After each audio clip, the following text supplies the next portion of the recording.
नमस्कार, स्वागत है आप सभी का। दूरदर्शन समाचार आप देख रहे हैं और ताजा तरीन खबरों को लेकर हाजिर हूं मैं कृतिका। बुलेटिन की शुरुआत करेंगे और शुरुआत करते हैं सुर्खियों के साथ। ऑपरेशन सिंदूर के 1 महीने पूरे, रक्षा मंत्री ने कहा धर्म के आधार पर पहलगाम में मारे गए निर्दोष लोग। भारत ने आतंक के खिलाफ लड़ाई में पूरी दुनिया के सामने पेश की मिसाल।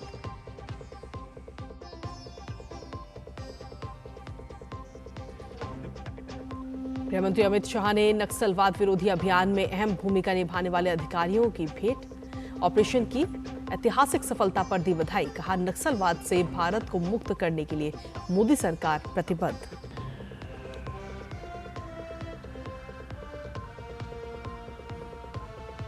पूर्वोत्तर राज्यों में बाढ़ की स्थिति में थोड़ा सुधार, लेकिन असम के मोरीगांव में हालात अभी भी खराब। सिक्किम में वायुसेना के हेलीकॉप्टर ने चाटन के लिए पहुंचाई राहत सामग्री।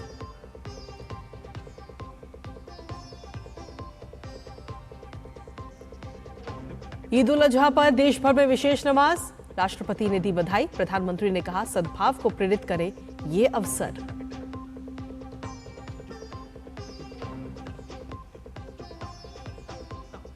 और खेल की खबरों में फ्रेंच ओपन के महिला एकल वर्ग का फाइनल आज। सवालिका के सामने कोको गॉफ की चुनौती। वहीं पुरुष वर्ग में कल सिनर और अल्कराज होंगे आमने सामने।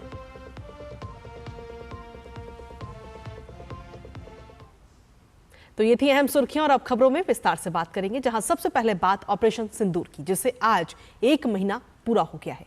22 अप्रैल को पहलगाम आतंकी हमले के जवाब में हमारे सशस्त्र बलों ने 6-7 मई की दरमियानी रात 1:05 से लेकर 1:25 के बीच ऑपरेशन सिंदूर चलाया और पाकिस्तान और पीओके में मौजूद आतंकवादियों के 9 लॉन्च पैड ध्वस्त कर दिए, जिनमें भावलपुर में स्थित जैश ए मोहम्मद का मुख्यालय भी शामिल था। जबकि मुरीदके में मौजूद लश्कर के आतंकी ठिकानों पर भी ऐसा प्रहार हुआ कि कई आतंकी भी इसमें मारे गए। भारतीय सेनाओं ने पाकिस्तान के कई एयरबेस को तबाह कर दिया।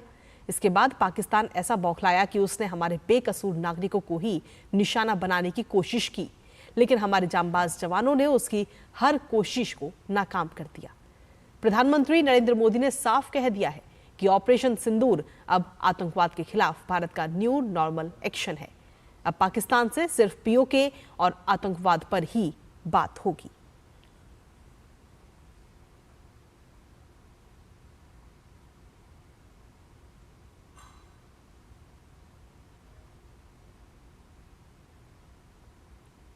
कटरा श्रीनगर मार्ग पर आज से वंदे भारत ट्रेन का नियमित संचालन शुरू हो गया है। ये ट्रेन आज श्रीनगर से कटरा के लिए रवाना हो गई है। इस मौके पर यात्रियों की खुशी देखते ही बन रही थी। बीते कल ही प्रधानमंत्री नरेंद्र मोदी ने इस ट्रेन को हरी झंडी दिखाकर इसकी शुरुआत की थी।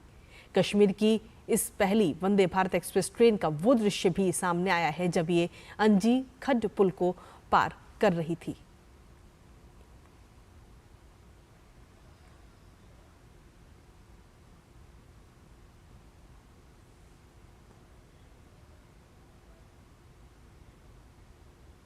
और वहीं प्रधानमंत्री नरेंद्र मोदी ने कल जम्मू कश्मीर दौरे की कुछ विशेष झलकियां सामने आई हैं, जिसमें वो चिनाब ब्रिज और अंजी ब्रिज का उद्घाटन कर रहे हैं। खुद प्रधानमंत्री नरेंद्र मोदी ने भी ये video social media platform x पर साझा की है। इस दौरान पीएम ने कहा है कि ये दोनों पुल परिवर्तनकारी परियोजनाएं हैं। आइए आपको ये वीडियो दिखाते हैं।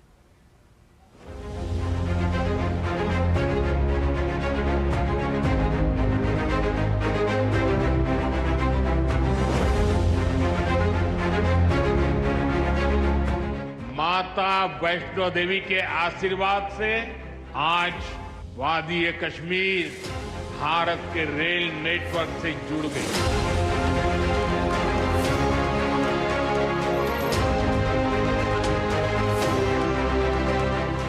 उधमपुर, श्रीनगर, बारामूला, ये रेल लाइन प्रोजेक्ट ये सिर्फ नाम नहीं है, ये जम्मू कश्मीर के नए सामर्थ्य की पहचान है। भारत के नए सामर्थ्य का जयघोष है।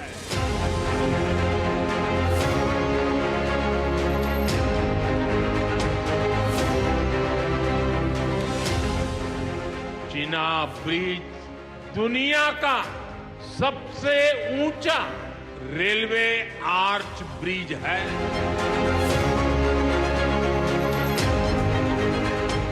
हमारा अंजी ब्रिज भी इंजीनियरिंग का बेहतरीन नमूना है।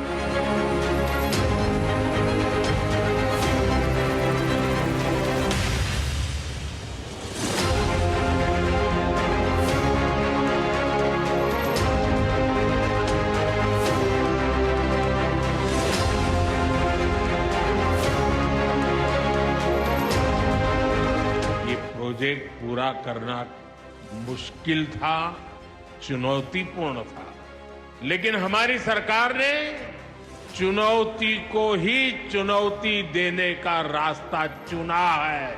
ये दिखाता है विकसित भारत का सपना जितना बड़ा है उतना ही बुलंद हमारा हौसला है, हमारा सामर्थ्य है।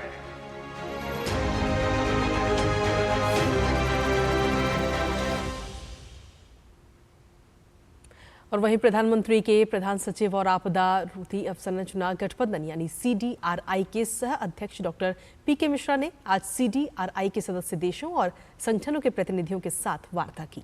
इस बैठक में PK मिश्रा ने गठबंधन के नए सदस्य के रूप में अफ्रीकी संघ आयोग का स्वागत करते हुए इस बात की सराहना की कि अब तक 54 सदस्य CDRI में शामिल हो चुके हैं। साथ ही सभी सदस्यों ने विकास के लिए आपसी सहयोग पर भी सहमति जताई। बैठक में छोटे विकासशील देशों के प्रतिनिधियों का विशेष स्वागत किया गया, जिनके नेतृत्व के बिना CDRI अपने मिशन को पूरा नहीं कर सकता था। इस बैठक में Fiji, Guatemala, Ecuador, Brazil, UK के साथ साथ UNDRR और विश्व बैंक के प्रतिनिधियों ने भी आपसी सहयोग और मिलकर काम करने पर प्रतिबद्धता जताई है। ब्रिटेन के विदेश मंत्री डेविड लेमिया आज भारत पहुंचे। उन्होंने नई दिल्ली में भारतीय विदेश मंत्री डॉक्टर एस जयशंकर से मुलाकात की, जिसमें द्विपक्षीय संबंधों, विशेषकर व्यापार और रणनीतिक संबंधों को लेकर चर्चा की गई।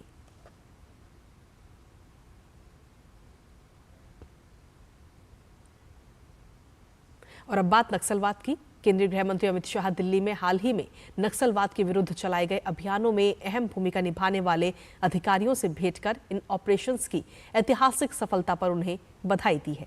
गृह मंत्री ने कहा कि नक्सलियों के विरुद्ध अभियानों में अपनी बहादुरी से सफल बनाने वाले जवानों से भी मिलने के लिए वो उत्सुक हैं और जल्द ही छत्तीसगढ़ आकर उनसे भेंट करेंगे। इसके साथ ही उन्होंने कहा कि मोदी सरकार नक्सलवाद के दंश से मुक्त करने के लिए संकल्पित है।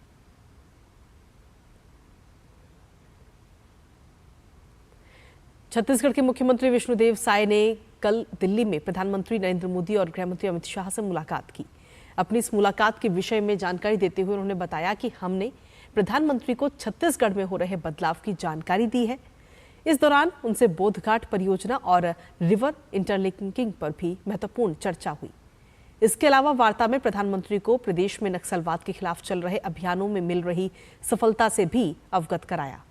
प्रधानमंत्री ने इस पर प्रसन्नता जताते हुए शुभकामनाएं दी हैं।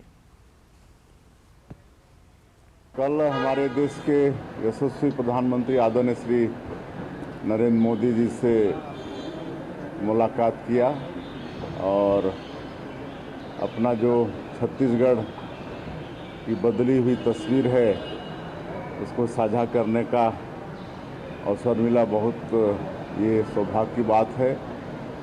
और हमने कल दो बातों पर उनसे चर्चा की। एक तो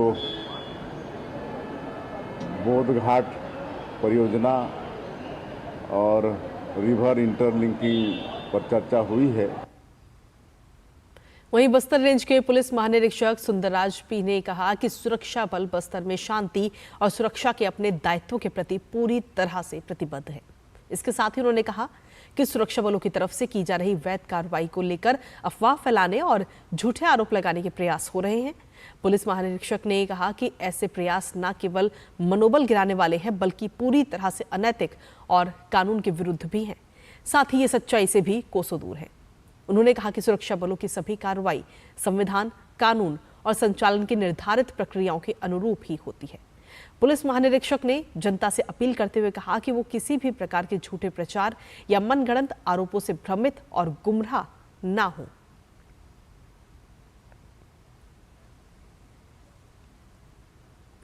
भारतीय जनता पार्टी ने आगामी राज्यसभा चुनाव के लिए कड़ाद पुरकास्थ को असम से पार्टी उम्मीदवार घोषित किया है। 19 जून को होना है राज्यसभा चुनाव, जिसके लिए भारतीय जनता पार्टी ने एक पत्र साझा करके इसकी जानकारी दी है, जिसमें लिखा है कि असम से पार्टी ने अपने राज्यसभा चुनाव के लिए कड़ाद को चुना है।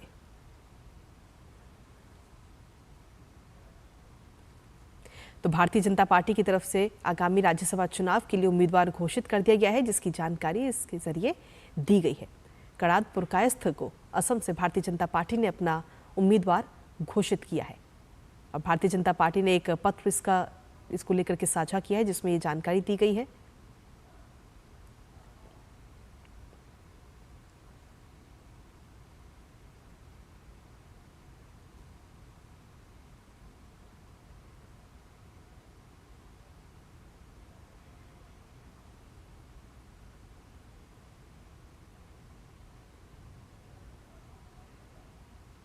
और आइए अब सुनते हैं प्रधानमंत्री नरेंद्र मोदी का ICDRI में संबोधन। Excellencies, distinguished delegates, dear friends, Namaskar. Welcome to the International Conference on Disaster Resilient Infrastructure 2025. This conference is being hosted in Europe for the very first time. I thank my friend President Macron and the government of France for their support. I also extend my wishes for the upcoming United Nations Oceans Conference. Friends, the theme of this conference is shaping a resilient future for coastal regions. Coastal regions and islands are at great risk due to natural disasters and climate change. In recent times, we saw Cyclone Remal in India and Bangladesh, Hurricane Beryl in the Caribbean, Typhoon Yagi in Southeast Asia, Hurricane Helen in the United States, Typhoon Usagi in Philippines, and Cyclone Chido in part of Africa. Such disasters cause damage to lives and property. Friends, India also experienced the pain during the super cyclone of 1999 and the tsunami of 2004. We adapted and rebuilt, factoring in resilience. Cyclone shelters were constructed across vulnerable areas. We also helped build a tsunami warning system for 29 countries. Friends, the Coalition for Disaster Resilient Infrastructure is working with 25 small island developing states. Resilient homes, hospitals, schools, energy, water security, and early warning systems are being built. Given the theme of this conference, I am glad to see friends from the Pacific, Indian Ocean, and the Caribbean here. Further, I am happy that the African Union has also joined the CDRI. Friends, I would like to draw your attention to some important global priorities. First, courses, modules, and skill development programs on disaster resilience need to become part of higher education. This will build a skilled workforce that can tackle future challenges. Second, many countries face disasters and rebuild with resilience. A global digital repository for the learnings and best practices would be beneficial. Third, disaster resilience requires innovative financing.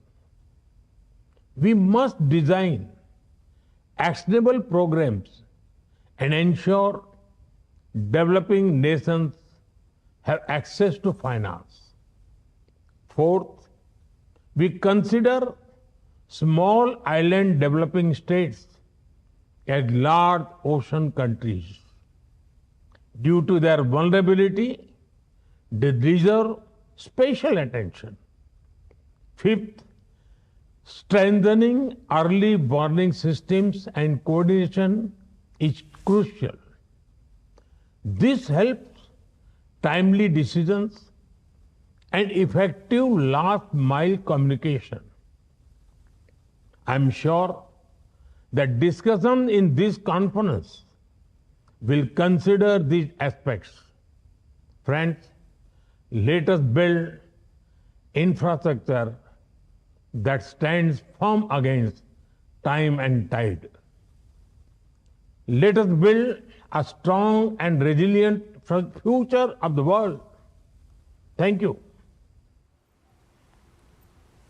तो France में ICTRI 2025 सम्मेलन का आयोजन किया गया, जिसका आज दूसरा और अंतिम दिन था, जहां पर प्रधानमंत्री नरेंद्र मोदी ने अपना ये वीडियो संदेश भेजा है। इसी के साथ अब आगे खबरों में बात करते हैं और अब एक आपसे जुड़ी हुई बहुत महत्वपूर्ण खबर।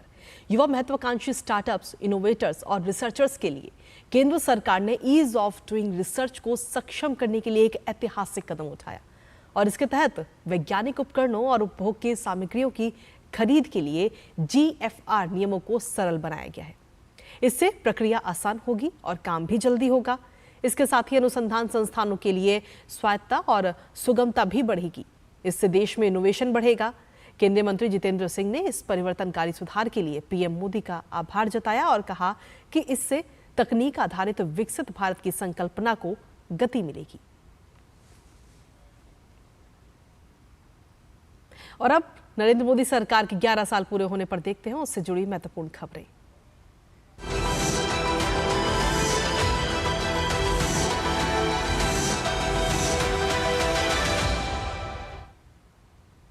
केंद्रीय मंत्री एल मुरुगन ने भारत के कृषि क्षेत्र में परिवर्तन के 11 उल्लेखनीय वर्ष पूरे होने पर एक्स पर अपने संदेश में कहा कि चाहे वो पीएम किसान हो, ड्रॉप मोर क्रॉप हो, ई-नेम हो या फिर एग्री इंफ्रास्ट्रक्चर फंड हो, इन क्रांतिकारी पहलों ने करोड़ों किसानों को प्रत्यक्ष सहायता, आधुनिक तकनीक और बाजार तक पहुंच के साथ सशक्त बनाया है, जिससे वो अस्तित्व की लड़ाई से आगे बढ़कर आत्मनिर्भर हो रहे हैं।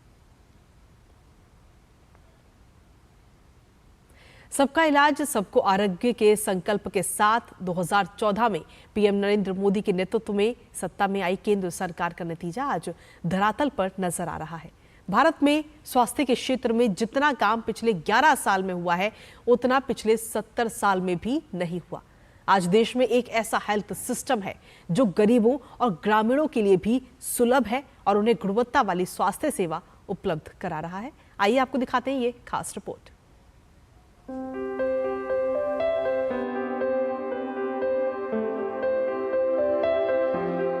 स्वस्थ भारत विकसित भारत का आधार है।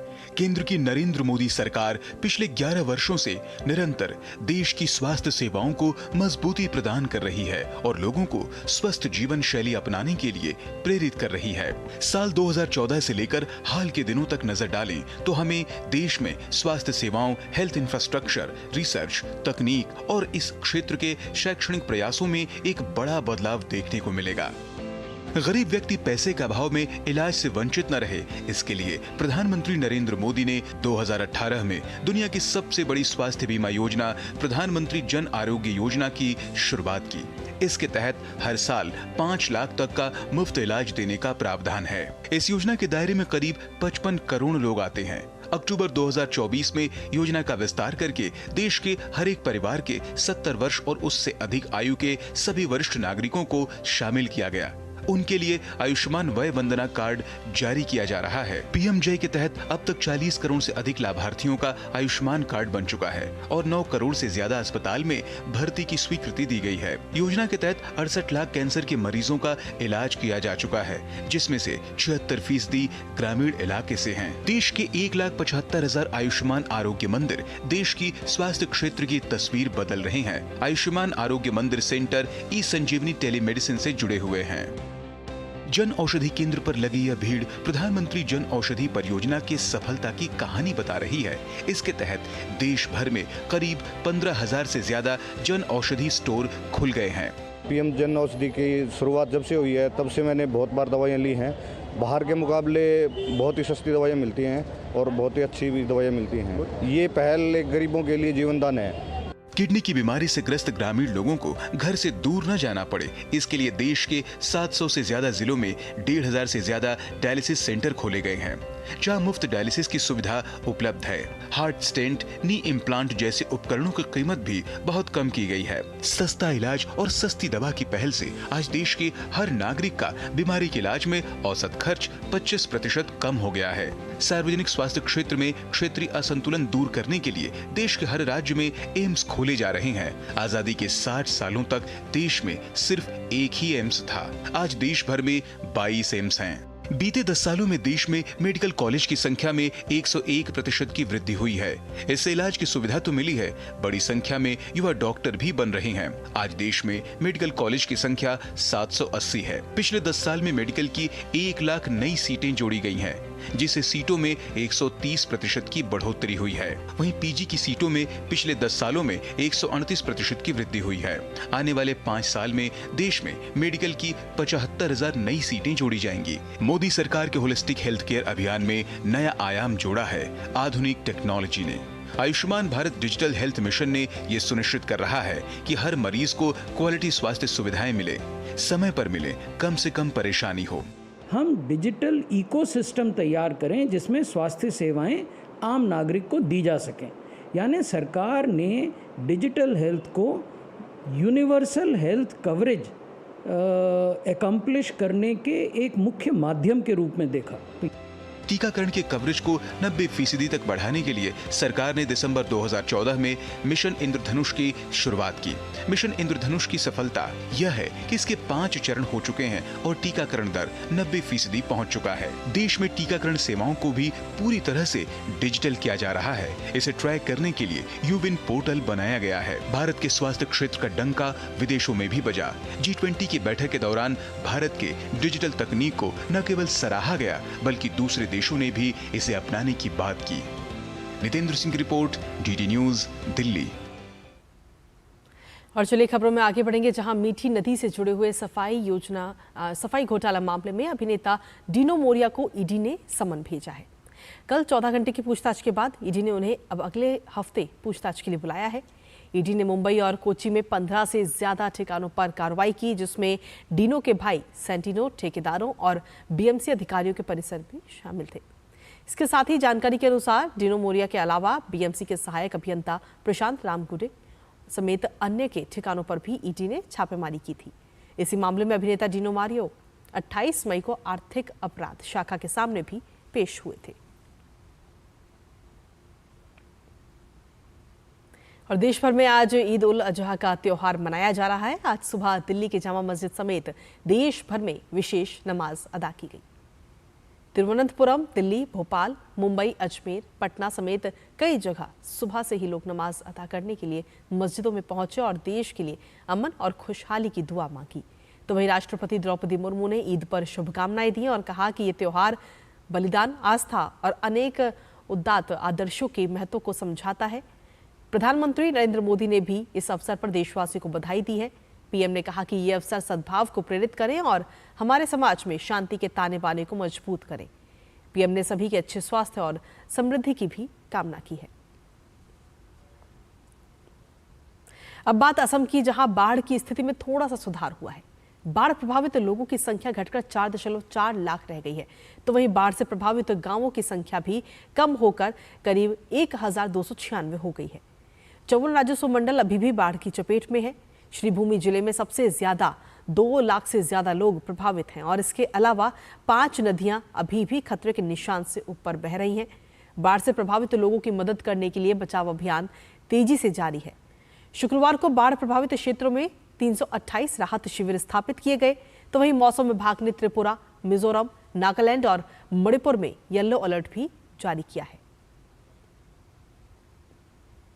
और अब बात राजस्थान की, जहां मौसम वैज्ञानिक राधेश्याम शर्मा ने राज्य में गर्मी के विषय में जानकारी साझा की है। उन्होंने बताया कि पिछले घंटे में राज्य के अधिकांश हिस्सों में मौसम शुष्क रहा है और तापमान में 3 से 5 डिग्री सेल्सियस की बढ़ोतरी भी हुई है।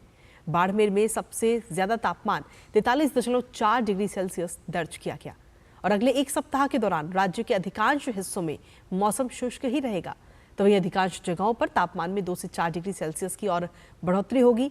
खासकर सीमावर्ती संभाग और बीकानेर संभाग के कुछ हिस्सों में 8 से 10 जून के बीच अधिकतम तापमान 45 से 46 डिग्री सेल्सियस के बीच दर्ज किया जाएगा। इसके साथ ही उन्होंने कहा कि पश्चिमी राजस्थान के बीकानेर संभाग और इससे सटे शेखावाटी इलाके में अगले 3-4 दिनों के दौरान 30 से 40 किलोमीटर प्रति घंटे की रफ्तार से तेज धूल भरी हवाएं चलने का भी अनुमान है। इस घंटों में राज्य के अधिकांश भागों में मौसम शुष्क रहा है और तापमान में 3 से 5 डिग्री सेल्सियस की बढ़ोतरी हुई है। सर्वाधिक अधिकतम तापमान बाड़मेर में 43.4 डिग्री सेल्सियस रिपोर्ट किया गया है।